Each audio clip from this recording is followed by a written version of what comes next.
গাঁজাটা কি রাখা অপরাধ আইনগত? গাঁজাটা কি খাওয়া অপরাধ? তাহলে আমি কি অন্যায় করছি আপনাদেরকে নিয়ে? বলেন বলেন, আপনি যদি বলেন আমি অন্যায় করছি তাহলে আমি রেখে দিয়ে চলে যাব। যদি আপনি বলেন যে কি স্যার আপনি পুলিশ হিসেবে আমাদের সাথে আপনি অন্যায় করছেন, তাহলে আমি আপনাদেরকে রেখে দিয়ে চলে যাব।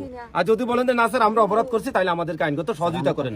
আপনারা আমাদের শত্রু না। এই পুলিশ বাইলেন যদি আঙ্গ বাংলাদেশে ধরেন 100%-এর মধ্যে 80% পুলিশ সৎ হইতো বা এরকম মানে হইতো, তাইলে আঙ্গ বাংলাদেশে ওই 20% পুলিশ কিন্তু সৎ হতে চলে আইতো, বা 20% পুলিশ অন্যায় চাহাই ন্যায় হতে আইতো। এখন আঙ্গ বাংলাদেশে তো এরকম পুলিশ নাই। এরকম পুলিশ হইলে এরে ওই যেগুন আকাম কুকাম করে, যেগুন ফাটা সাটা নেতা গো বা এমপি মন্ত্রী গো, ওগুনে এগুনের দমন পীড়ন করি হেলা, এগুনের মুখ চাবি ধরে, এমনকি এগুনের কণ্ঠস্বর ডাইরেক্টলি বন্ধ করে দেয়।